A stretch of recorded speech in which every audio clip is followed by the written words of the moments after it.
how do we keep our mind active, alert, vigilant? It's not only the body that needs exercise, the mind also needs to be activated. The mind needs to be given a little ritual, of a little routine of mental calisthenics. Very simple. When you begin your day, begin the day. I have shared earlier a video on an empowering morning ritual. Besides that, I'm going to be sharing what are the other important things that you need to do during the course of a day to keep your mind mentally alert, active, rejuvenated, and that there should be no fuzziness, no lack of mental clarity, and that you are able to take decisions wisely, judiciously, and promptly. That's very important. So what are the things that you can do? For starters, when you get up in the morning, leave enough time for yourself. Have that me time in the morning. It's very important.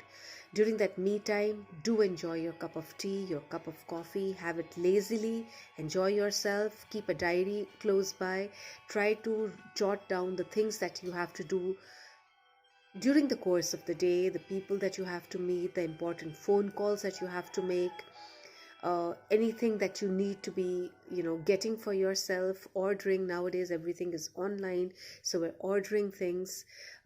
Just make a short note of all these things that you have to do, and as you do it, don't look at it again. Maybe you can look at it for reference, but you don't need to really write anything. I'm not giving you additional tasks to do, but writing it out, and writing it out in a way that you prioritize also. So what is the first thing that comes, then the second, then the third, then the fourth, then the fifth.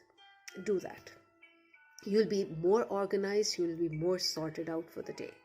And there's also one more thing, that when you get dressed up for the day, even if you're working from home, try to get ready and wear clothes that make you feel professional.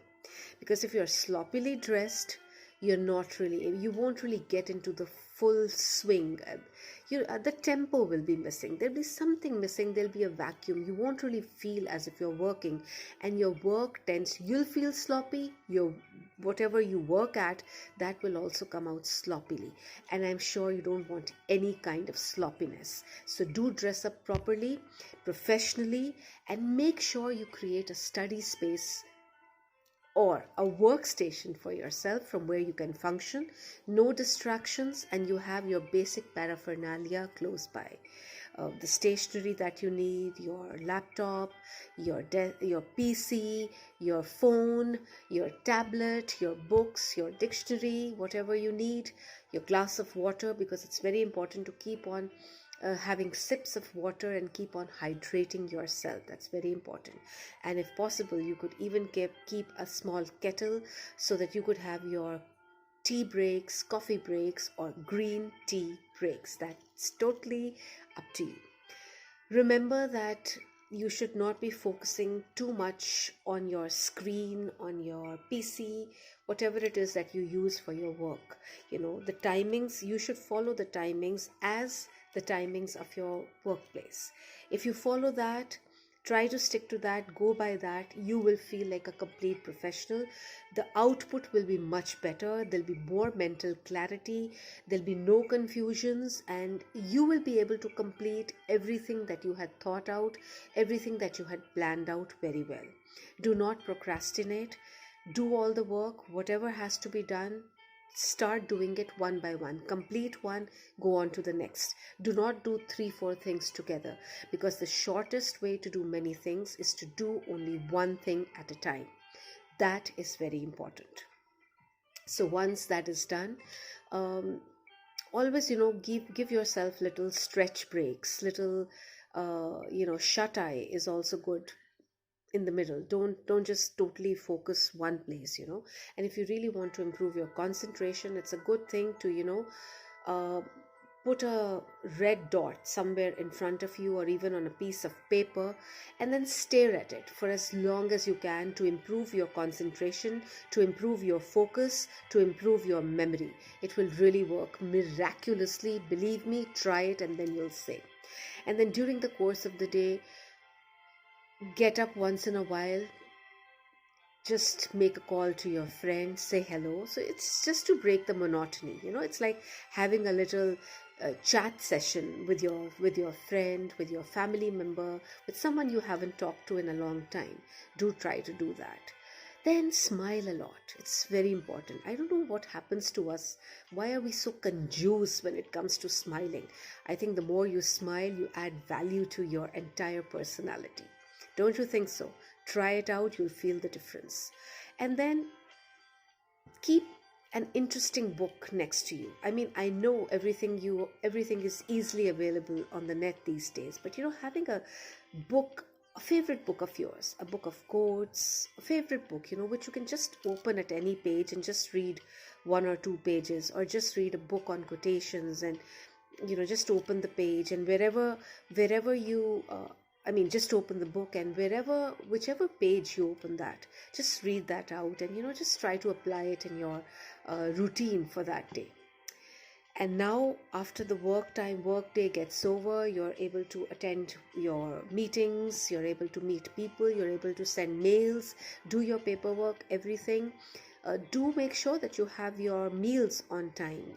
Don't have crazy time schedules, because that can be very bad for your complete system. And when we do not give our body, physical body as well as the mental body, the proper nourishment that it needs, it goes for its toss, and we don't really want that for ourselves.